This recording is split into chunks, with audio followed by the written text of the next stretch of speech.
Hello दोस्तों, स्वागत है मेरे YouTube channel success mirror point by Pramod sir पे। आज हम लोग पॉलिटी का क्लास करेंगे। पॉलिटी में भारतीय संविधान में प्रस्तावना के विषय में पढ़ेंगे। अगर आप इस चैनल पे नए हैं और किसी भी एग्ज़ाम की तैयारी करते हैं, bank, SSC, railway, group D या जर्नल कंपटीशन की, यूपीएससी, बीपीएससी, बिहार दरोगा, बिहार पुलिस, यूपी पुलिस, जिस भी चीज़ की तैयारी करते हैं वहाँ से 5 से 6 नंबर क्वेश्चन पॉलिटी से भी पूछे जाते हैं। अगर पर डे मेरा वीडियो देख लिए, पर डे यूट्यूब पर बना के हम अप टू डेट करते हैं। आज क्लास 10वां होगा। आप अगर पुराने हैं तब तो शुरू से देखते होंगे, अगर नए हैं तो पहले पुराना वाला वीडियो देख लीजिए। अगर पॉलिटी से क्वेश्चन 5 से 6 नंबर आता है तो जितना हम पढ़ाएंगे, ये मेरा 100% गारंटी है कि इससे एक भी क्वेश्चन बाहर नहीं आएगा। चलिए बिना समय गवाए आज की क्लास की शुरुआत करते हैं। सबसे पहले जब भी पॉलिटी की बात आता है, भारतीय संविधान की बात आता है, तो सबसे पहले एक महापुरुष का नाम आता है जिनका नाम है बाबा साहेब भीमराव अंबेडकर। बाबा साहेब भीमराव अंबेडकर को भारतीय संविधान में याद नहीं किया जाए, ऐसा हो ही नहीं सकता है। अगर आप बाबा साहेब के फॉलोवर हैं तो कमेंट में जय भीम जरूर से ज़रूर लिखिएगा। चलिए अब स्टार्ट करते क्लास की ओर। भीमराव अंबेडकर हैं। अब देखिए, भारतीय संविधान, डॉक्टर भीमराव अंबेडकर को भारतीय संविधान का जनक कहा जाता है। तो ये बात आप याद रखिएगा, डॉक्टर भीमराव अंबेडकर को भारतीय संविधान का जनक कहा जाता है। अगर परीक्षा में पूछे जाए भारतीय संविधान का जनक किसे कहा जाता है तो वह मारिएगा क्या, बाबा साहेब भीमराव अंबेडकर। अब चलिए भारत की प्रस्तावना के विषय में, भारतीय संविधान की प्रस्तावना के विषय में पढ़ेंगे।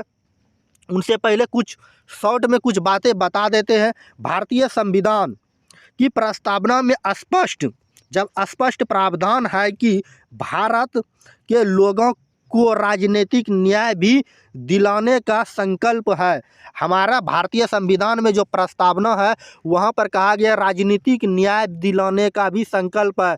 तब पिछड़े वर्गों की भी राजनीतिक आशंका पूर्ण होना चाहिए। संविधान के अनुच्छेद 14 में भारतीय नागरिकों के बहुमूल्य लोकतांत्रिक अधिकार का अथवा कानून के समय भी सभी समान है के सिद्धांत का प्रतिपादन किया गया है। बात समझे? उम्मीद है ये समझ में आई होगी। अब चलिए प्रस्तावना की ओर आते हैं। प्रस्तावना में मेन पॉइंट क्या होता है, जो कि हमारे एग्जाम में कई बार तो पूछे तो जाते हैं लेकिन हमसे क्या हो जाता है, गलत हो जाता है। सबसे पहले बात करते हैं भारतीय संविधान के अनुच्छेद 17 में प्रस्तावना की चर्चा की गई है। किसमें? भारतीय संविधान के अनुच्छेद 17 में प्रस्तावना की चर्चा की गई है। भारतीय संविधान में प्रस्तावना अमेरिका के संविधान से लिया गया है। भारतीय संविधान में प्रस्तावना किस देश के संविधान से लिया गया है? तो ये अमेरिका के संविधान से लिया गया है। याद रखिएगा, ये बहुत ही इंपॉर्टेंट पॉइंट है, VVI पॉइंट है, याद रखिएगा। इनके बाद चलिए नेक्स्ट पॉइंट की ओर आते हैं। अगर भाषा की बात करें, भारतीय संविधान में प्रस्तावना की भाषा की बात करें तो भाषा ऑस्ट्रेलियाई भाषा में लिखा गया है। भारतीय संविधान का प्रस्ताव 13 सितंबर 1946 को रखा गया था। संविधान सभा का जो प्रस्ताव रखा गया था 13 सितंबर 1946 को रखा गया था, किंतु पंडित जवाहरलाल नेहरू ने 22 जनवरी 1947 को स्वीकार किया कि भारत का संविधान हम लोग अब क्या करते हैं, स्वीकार करते हैं। अब चलिए नेक्स्ट पॉइंट की बात करते हैं। लोकतंत्र का जो बाइबिल कहा जाता है, बाइबिल याद रखिएगा, लोकतंत्र का बाइबिल भारतीय संविधान को कहा जाता है। विश्व में सबसे बड़ा लिखित संविधान की बात करें तो ये भारत का है। प्रस्तावना में समानता, बंधुत्व फ्रांस के क्रांति से लिया गया। फ्रांस की क्रांति कब हुई थी? 1789 ईस्वी में। याद रखिएगा, ये से मोस्ट इंपॉर्टेंट पॉइंट बताने जा रहे हैं। प्रस्तावना में समानता, न्याय, बंधुत्व फ्रांस के क्रांति से लिया गया है। अब पूछा जाए समानता, न्याय और बंधुत्व भारतीय संविधान में प्रस्तावना में किस क्रांति से जोड़ा गया है? तो फ्रांस के क्रांति से जोड़ा गया। फ्रांस की क्रांति कब हुई थी? 1789 ईस्वी में हुई थी। इनके बाद चलिए नेक्स्ट पॉइंट की बात करते हैं। प्रस्तावना में सामाजिक न्याय, आर्थिक न्याय और राजनीतिक न्याय की बात करें, किस किस की बात, सामाजिक न्याय, आर्थिक न्याय और राजनीतिक न्याय की बात करें तो ये रूस के संविधान से लिया गया। याद रखिएगा, ये सब VVI पॉइंट है, कई बार एग्जाम में पूछा हुआ है। इनके बाद चलिए नेक्स्ट प्रश्न की ओर आते हैं। नेक्स्ट प्रश्न कह रहा है, नेक्स्ट पॉइंट, प्रस्तावना में और प्रत्येक स्वरूप से लोक कल्याणकारी की अवधारणा पाई जाती है, क्योंकि इसमें 3 प्रकार की बात की गई है, सामाजिक, आर्थिक और राजनीतिक न्याय की बात कही गई है। प्रस्तावना में किस 3 बातों की चर्चा की गई है, सामाजिक, आर्थिक और राजनीतिक न्याय की चर्चा की गई है। ये 3 बातों की चर्चा की गई है। इनके बाद चलिए नेक्स्ट पॉइंट की बात करते हैं। प्रत्यक्ष रूप से लोक कल्याणकारी राज्य नीति निदेशक तत्व के अधीन अनुच्छेद 38 में इसकी अवधारणा स्पष्ट मिलती है। आगे हम बताएंगे प्रत्यक्ष रूप से मतलब, प्रत्यक्ष का मतलब डायरेक्ट रूप से लोक कल्याणकारी की जो बात की गई है राज्य के नीति निदेशक तत्व में पढ़ेंगे, जिसकी चर्चा अनुच्छेद 38 में हम लोग आगे पढ़ेंगे। इनके बाद चलिए नेक्स्ट पॉइंट की बात करते हैं। केशवानंद भारती का अगर नाम सुने हैं तो बहुत अच्छी की बात है, अगर नहीं सुने हैं तो कोई बात नहीं, हम इनके विषय में बताने जा रहे। केशवानंद भारती एक ऐसे महापुरुष थे, इन्होंने कहा था प्रस्तावना संविधान की आत्मा है। बात समझे, प्रस्तावना क्या है, संविधान की आत्मा है, केशवानंद भारती ने कहा था। इनके बाद प्रस्तावना संविधान की आत्मा है, अनुच्छेद किसने कहा, अनुच्छेद 32 में इसकी चर्चा, ये बातें अनुच्छेद 32 में इसकी चर्चा कर दिया, किसने, डॉक्टर भीमराव अंबेडकर ने। और इन्होंने कहा संविधान की कुंजी भी है। संविधान की कुंजी का मतलब वो क्या, एक कुंजी जैसे हम लोग पढ़ते हैं, गाइड नहीं पढ़ते, उसी तरह प्रस्तावना संविधान की क्या है, एक प्रकार की गाइड है। इनके बाद चलिए नेक्स्ट पॉइंट की बातें करते हैं। प्रस्तावना में संघ एवं मताधिकार का प्रयोग नहीं किया गया है। संघ का जो मताधिकार होगा, संघ का मतलब राज्य हुआ, उसका मत का प्रयोग नहीं किया गया है। प्रस्तावना में एक बार संशोधन किया जा सकता है। प्रस्तावना में कितनी बार संशोधन किया जा सकता है, एक बार जब संशोधन किया जा सकता है, तो एक बार जब संशोधन किया तो उसमें समाजवादी, पंथ निरपेक्ष के पहले धर्मनिरपेक्ष था। धर्मनिरपेक्ष, आप किसी भी धर्म को मान सकते हैं। अब देखिए, पंथ निरपेक्ष इसलिए कहा गया कि सरकारी कर्मचारी जो होंगे वो किसी भी धर्म की ओर नहीं जाएंगे।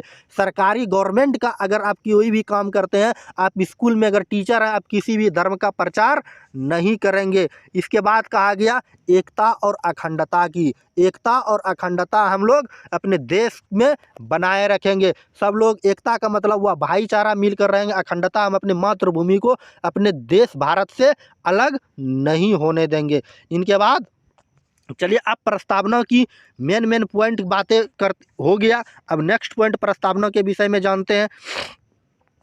प्रस्तावना संविधान का आपके मन में प्रश्न आता होगा कि प्रस्तावना संविधान का अंग है या नहीं। यह सर्वप्रथम बेरूवाड़ी यूनियन वर्सेस भारत संघ, बेरूवाड़ी यूनियन एक वकील थे और भारत संघ पर 1960 ईस्वी में केस किया। कहाँ पे, सर्वोच्च न्यायालय में। सर्वोच्च न्यायालय में क्या किया, केस किया कि संविधान का अंग है या नहीं। तो सुप्रीम कोर्ट ने आदेश दिया, भारत का यह सबसे बड़ा न्याय का मंदिर है। याद रखिएगा पॉइंट, भारत का सबसे बड़ा न्याय का मंदिर क्या है, सुप्रीम कोर्ट ने क्या कहा कि भारत का सबसे बड़ा न्याय का मंदिर किसे कहा जाता है, सुप्रीम कोर्ट को, सर्वोच्च न्यायालय को कहा जाता है।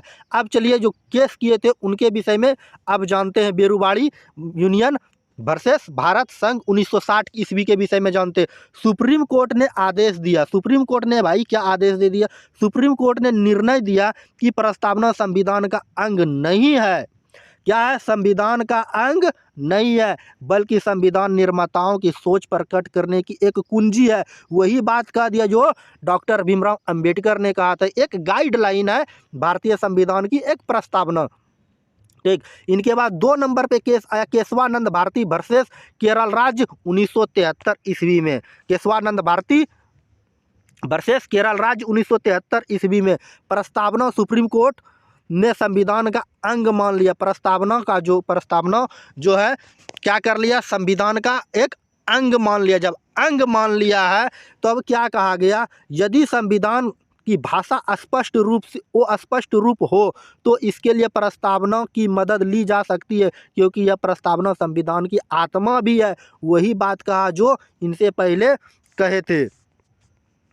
अब चलिए प्रस्तावना में संशोधन की बात करते हैं। प्रस्तावना में संशोधन, जब अंग मान लिया तो प्रस्तावना में संशोधन किया जा सकता है या नहीं। संसद में प्रस्तावना में संशोधन किया जा सकता है या नहीं किया जा सकता है, इनके विषय में जानेंगे। केशवानंद भारती वर्सेस केरल राज्य 1773 ईस्वी में यह केस आया, प्रस्तावना में संशोधन किया जा सकता है या नहीं। एक अपीलीय पक्ष हुआ, जब भी आप कोर्ट में जाते होंगे एक अपील करते हैं और एक सरकार का इधर से एक दलील देता है, दो पक्ष होता है और क्या करते हैं, बीच में सुप्रीम कोर्ट है, दोनों का निष्कर्ष निकाल के वो हमको रिजल्ट देता है। जब दो आदमी के बीच में विवाद होता है, तीसरा आदमी वो दोनों का निष्कर्ष निकाल के रिजल्ट देता है, वही एक अपीलीय पक्ष है। उन्होंने कहा प्रस्तावना संविधान की आत्मा है, सही बात है, संविधान की आत्मा है। यदि संशोधन का अधिकार देंगे तो यह नष्ट हो जाएगा। अपीलीय पक्ष ने क्या कहा कि प्रस्तावना संविधान की आत्मा है, यदि संशोधन का अधिकार देंगे तो यह नष्ट हो जाएगा। एगो आया क्या, सरकारी पक्ष ने अपना दलील दिया। क्या दलील दिया सरकारी पक्ष ने, प्रस्तावना संविधान का अंग है तथा संविधान में संशोधन किया जा सकता है। जब प्रस्तावना संविधान का अंग है तो इसमें संशोधन किया जा सकता है। तब सुप्रीम कोर्ट ने, एक अपीलीय पक्ष हो गया एक सरकारी पक्ष हो गया, तब सुप्रीम कोर्ट ने आदेश दिया, सुप्रीम कोर्ट ने क्या सुनाया, निर्णय सुनाया। क्या सुप्रीम कोर्ट ने आदेश दिया, मध्य मार्ग अपनाते हुए निर्णय दिया कि सिद्धांत संसद प्रस्तावना में संशोधन कर सकती है। जब ये आदेश दे दिया सुप्रीम कोर्ट ने कि मध्य मार्ग अपनाते हुए संविधान की अखंडता को मतलब आत्मा को क्या हो, त्रुटि नहीं पहुंचे तो इसमें संशोधन किया जा सकता है। जब किया जा सकता है तो अब बिना देर गंवाए किसके, लेकिन संशोधन उसी सीमा तक किया जाएगा जहां तक मूल ढांचा नष्ट नहीं हो। वर्तमान समय में यही स्थिति है, वहीं तक संशोधन करेंगे जहां तक कि मूल ढांचा इसका नष्ट नहीं हो। वर्तमान में यही स्थिति अभी भी कायम है। इनके बाद चलिए संशोधन कब कब किया गया उनके विषय में जानते हैं। सबसे पहले किया गया 42वां संविधान संशोधन 1976 ईस्वी में पहला संशोधन किया गया संविधान की प्रस्तावना में। 42वां भारत के संविधान में जितने भी संशोधन हुए उसका वीडियो हम यूट्यूब पर बना दिए और प्लेलिस्ट बना हुआ होगा। अभी से आज से लेकर के 1950 से लेकर अभी तक जितने भी भारतीय संविधान में संशोधन हुए उसका वीडियो यूट्यूब पर आपको मिल जाएगा, प्लेलिस्ट बना हुआ होगा, उसको डिस्क्रिप्शन में दिखिएगा, प्लेलिस्ट पॉलिटी भारतीय संविधान प्लेलिस्ट मिल जाएगा। अगर आप इस चैनल पे नए हैं तो पहले वाला वीडियो को देख लीजिए। अब चलिए 42वां संविधान संशोधन को लघु संविधान, मिनी संविधान संशोधन या लघु संविधान भी कहा जाता है। उनके विषय में सबसे पहले क्या क्या जोड़ा गया 42वां संविधान संशोधन, समाजवाद शब्द जोड़ा गया कब, 27 जनवरी 1977 को। अखंडता जोड़ा गया 3 जनवरी 1977 को। पंथ निरपेक्ष जोड़ा गया 3 जनवरी 1977 ईस्वी को। ये तीन बातें जोड़े गए भारतीय संविधान की प्रस्तावना में। इनके अभी तक केवल एक बार संशोधन हुआ है, प्रस्तावना में अभी तक केवल एक बार संशोधन हुआ, कब 42वां संविधान संशोधन 1976 ईस्वी में। तो परीक्षा में पूछे जाएंगे कि अभी तक भारतीय संविधान की प्रस्तावना में कितनी बार संशोधन हो चुकी है, तो मात्र एक बार हुआ है, कब 42वां संविधान संशोधन 1976। तीन बातें जोड़े गए, क्या क्या, समाजवाद, अखंडता, पंथ निरपेक्ष। समाजवाद 27 जनवरी 1977, अखंडता 3 जनवरी 1977, पंथ निरपेक्ष 3 जनवरी 1977 को ये बातें जोड़े गए हैं। इनके बाद चलिए नेक्स्ट पॉइंट की बात करते हैं। नेक्स्ट पॉइंट है भारत संघ 1980 के बाद में चुनौती दे दी गई, न्यायालय इस संविधान सभा का संघ माना। भारत संघ का जब केस आया 1980 ईस्वी के बाद, उसमें चुनौती दे दी गई, सर्वोच्च न्यायालय जो है इनको संविधान अंग मानने के लिए बाधित कर दिया गया। प्रस्तावना में 11वें अधिवेशन में पारित करके संविधान में रखा गया। इस तरह प्रस्तावना संविधान के बाद में जोड़ा गया। बात समझे, संविधान में जो है प्रस्तावना बाद में जोड़ा गया है। इनके बाद चलिए नेक्स्ट पॉइंट की बात करते हैं। संविधान सभा में प्रस्तावना में समाजवाद को रखने की मांग केटी शाह के द्वारा की गई, जो लागू नहीं हुआ। बात को यहाँ पे समझिएगा। संविधान सभा में प्रस्तावना में समाजवाद का शब्द जो मांग किया था केटी शाह ने किया था, लेकिन यह लागू ही नहीं हुआ। इनके बाद चलिए बात करते हैं बम्बई बाद 1954 ईस्वी में जब हुआ, उसमें पंथ निरपेक्ष को संविधान सभा का मूल ढांचा बनाया गया। बम्बई बाद 1954 ईस्वी में जब आया तो पंथ निरपेक्ष को मूल संविधान का क्या बनाया गया, ढांचा बनाया गया। संविधान सभा के आधार पर शिक्षण उद्देश्य का प्रस्तावना है। शिक्षण का जो उद्देश्य होगा शिक्षा का, ये प्रस्तावना होगा। जैसे कहते हैं हम भारत के लोग, भारत को एक संपूर्ण प्रभु संपन्न समाजवादी धर्मनिरपेक्ष के विषय में कहते हैं, ये प्रस्तावना में चर्चा की गई है। इनके बाद संविधान सभा की आत्मा प्रस्तावना को कहा गया। संविधान सभा की आत्मा प्रस्तावना को कहा गया। प्रस्तावना का उल्लेख किया गया। पंथ निरपेक्ष किस शब्द का जन्मदाता, जो पंथ निरपेक्ष है, इस शब्द का यहाँ पे किस हो गया, इस होगा। इस शब्द का जो जन्मदाता है दादा जॉर्ज जय कब है, हिलो ओके, ज़्यादा याद रखिएगा, थोड़ा सा टेढ़ा नाम है, लेकिन पंथ निरपेक्ष शब्द के जो जन्मदाता है, स्टार बना लीजिएगा। ये कई बार एग्जाम में पूछा हुआ और आगे पूछे भी जाते हैं। पंथ निरपेक्ष शब्द के जन्मदाता कौन है, दादा जॉर्ज जैकब लोही ओके है। धर्मनिरपेक्ष के जगह पंथ निरपेक्ष शब्द को जोड़ा गया। धर्मनिरपेक्ष का मतलब होता है आप किसी भी धर्म को मानने के लिए बाध्य नहीं किया जाएगा, लेकिन पंथ निरपेक्ष शब्द को जोड़ा गया। इनके विषय में, पंथ निरपेक्ष के विषय में आगे बता दिए हैं हम। अब चलिए गणराज्य के विषय में समझेंगे। गणराज्य क्या होता है, सभी पद नागरिकों द्वारा प्राप्त किया जा सकता है। बात समझे, पहले क्या होता है, गणराज्य शब्द का अर्थ क्या हुआ, सभी पद। अब देखिए क्वेश्चन पूछे जाते हैं इस तरह से, गणराज्य शब्द से आप क्या समझते हैं, ऑप्शन इस तरह से दे देता है, सभी पद अपने नागरिकों के द्वारा प्राप्त किया जा सकता है, सभी पद नागरिकों के द्वारा प्राप्त नहीं किया जा सकता है। इस तरह से बड़ा बड़ा पद को क्या कर रहा है, अब क्वेश्चन इस तरह से घुमा रहा है। जब घुमा रहा है तो उसमें बड़ा क्वेश्चन आ जाता है। आंसर तो कहते हैं सर बहुत भारी क्वेश्चन आ गया।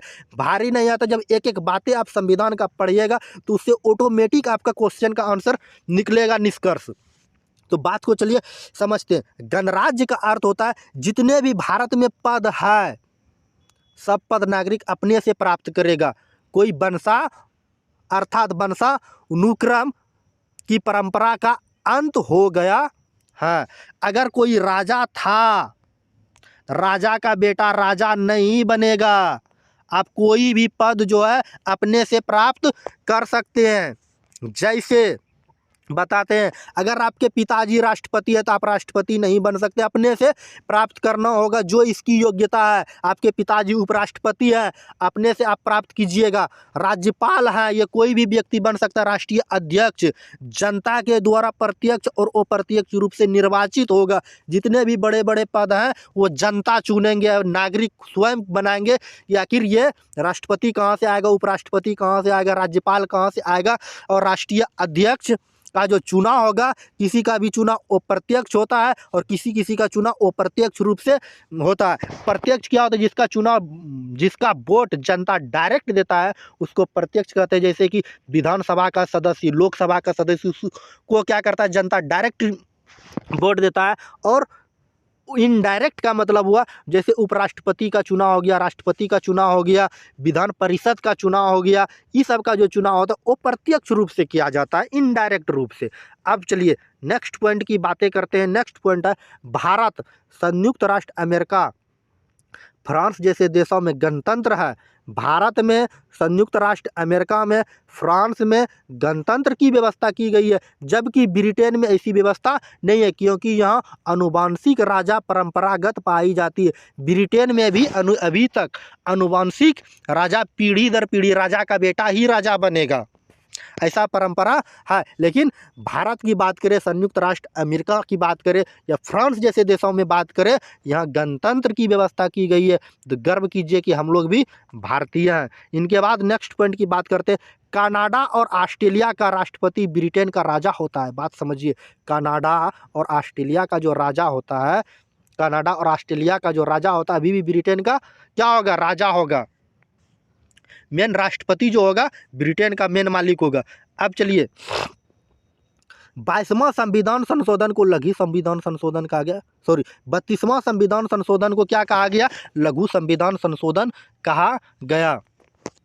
संविधान की दर्शन की बात करें तो प्रस्तावना को कहा जाता है। संविधान का अगर आपको वास्तविक में दर्शन करना है तो आप प्रस्तावना को पढ़ सकते हैं, उसमें आपको संविधान का दर्शन मिल जाएगा। इनके बाद नेक्स्ट पॉइंट की बात करते हैं। प्रस्तावना को के.एम. मुंशी ने राजनीतिक जन्म कुंडली कहा है। प्रस्तावना को के.एन. मुंशी ने राजनीतिक का जन्म कुंडली कहा है। डॉक्टर भीमराव अंबेडकर ने, बाबा साहेब भीमराव अंबेडकर के अनुसार संविधान सभा की आत्मा अनुच्छेद 32 है। याद रखिएगा, डॉक्टर भीमराव अंबेडकर के अनुसार संविधान की आत्मा की बात करें तो अनुच्छेद 32 है। इनके बाद चलिए नेक्स्ट पॉइंट की बात करें। जोहिंग्स ने कहा था, क्या कहा था? भारतीय संविधान वकीलों का स्वर्ग है। भारत का जो संविधान है वकीलों का स्वर्ग है, जोहिंग्स ने कहा था। बात समझे। इनके बाद चलिए नेक्स्ट पॉइंट की बात करते हैं। भारतीय संविधान विश्व का सबसे लंबा तथा बड़ा संविधान है। याद रखिएगा, विश्व का सबसे लंबा तथा बड़ा संविधान कहाँ का? ये भारत का। चर्चिल संविधान सभा के बड़े समुदाय का हिस्सा है। चर्चिल ने कहा था संविधान सभा बड़े समुदाय का हिस्सा है। ग्रेनबिन आइस्टिन ने कहा था कांग्रेस ही संविधान सभा है। ग्रेनबिन आइस्टिन ने कहा था कांग्रेस ही संविधान सभा है। संविधान सभा 2/3 भाग लोगों का प्रतिनिधित्व करता है। संविधान सभा में 2/3 लोगों का प्रतिनिधित्व करता है। 2/3 के लोगों का मतलब ये हुआ, अगर कहीं पे 10 व्यक्ति है, 10/2 इसको काटिएगा तो 3 हो जाएगा, 3 दूनी 6 व्यक्ति जिधर हो गया उसका प्रतिनिधित्व करेगा।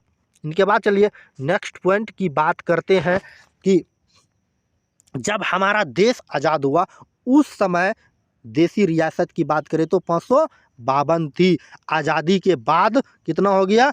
539 खंडों में बट गए। जब हमारा देश आज़ाद हुआ कि अंग्रेज ने कहा कि हम अपने भारत से जा रहे हैं, आप अपना संविधान बनाइए, जैसे कैसे देश चलाइएगा, उस समय 552 छोटे छोटे राज्य बट गए कि हम भी अपना देश बनाएंगे, हम भी अपना अलग साम्राज्य बनाएंगे, हम अपना राष्ट्र बनाएंगे। 552 टुकड़ों में बट गया। अब अभी देखिए वर्तमान में 28 राज्य है और 8 गो केंद्र शासित प्रदेश है। तो अब उस समय क्या हो गया कि 552 गो टुकड़ों में देश बट गया। अब छोटी सोचिए कि वर्तमान में लगभग 540 गो जिला होंगे, प्लस लगभग में बताएं, ये कम या बेस हो सकता है। 540 एक जिला का एक क्या बन रहा है, उस समय राज्य बन गया। इसके बाद क्या हुआ?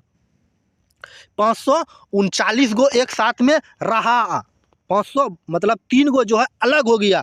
3 गो अलग जो हो गया, देखिए कौन कौन सा अलग हो गया। सबसे पहले हैदराबाद एक ऐसा रियासत था जो उन्होंने कहा हम खुद का अपना अलग साम्राज्य बनाएंगे। जो ऑपरेशन पोलो के द्वारा पुलिस कार्रवाई के द्वारा ऑपरेशन पोलो पुलिस कार्रवाई के द्वारा 1948 में ज़बरदस्ती उसको मिलाया गया। इनके बाद और एक रियासत था जिसका नाम है जूनागढ़ रियासत, जो गुजरात में पड़ता है। ये भी कह रहा है कि हम अपना अलग साम्राज्य बनाएंगे। यहाँ पर क्या कराया गया? जनमत संग्रह कराया गया। जनमत संग्रह, जनता का मन जिधर होगा उधर क्या हो जाएंगे। 1948 ईस्वी में, फरवरी 1948 में जनमत संग्रह के द्वारा जूनागढ़ को अपने भारत में जोड़ा गया। इधर जोड़ते जोड़ते एगो बच गया जम्मू कश्मीर बच गया। इसको विलय पत्र के माध्यम से मिला गया। वहाँ का राजा था जो हरि सिंह था। हरि सिंह का पोता ही कर्ण सिंह जो वर्तमान में मंत्री थे। और यहाँ पर क्या किया गया? अनुच्छेद 170 लागू किया गया। कब? 6 अक्टूबर 1947 ईस्वी को। लेकिन संविधान लागू करने की बात करें 26 नवंबर 1957 ईस्वी को क्या लागू किया गया? जम्मू कश्मीर में संविधान लागू किया गया। और 1946 से पहले ब्रिटेन का प्रधानमंत्री कौन था? चर्चिल था। और 1946 के बाद जो प्रधानमंत्री बने इटली बने थे और ये लेबर पार्टी का थे। इन्होंने ही कहा था, क्या कहा था कि अगर मेरी सरकार, इटली जो थे, इन्होंने कहा था अगर मेरी सरकार ब्रिटेन में बनती है तो हम भारत सबसे पहले काम क्या करेंगे, भारत को स्वतंत्र करेंगे। तो भारत का कुछ कुछ आदमी क्या करने लगे, लेबर पार्टी इटली का प्रचार करने लगे और इस लेबर पार्टी की सरकार इंग्लैंड में बनी। और सबसे पहले बात थी 1948 में भारत को आज़ादी दिलाने की, 1948 ईस्वी में, लेकिन आज़ादी हम लोग को 47 में मिल गया। इनके ऊपर वीडियो हम बनाएंगे। भारत को आज़ादी आखिर 15 अगस्त 1947 को ही क्यों मिला, इसके विषय भी क्या क्या रीज़न है, क्या क्या कारण है, इनके विषय में जानेंगे। अगर वीडियो अच्छी लगी तो लाइक तो बनता है, लाइक ज़रूर कर दीजिएगा।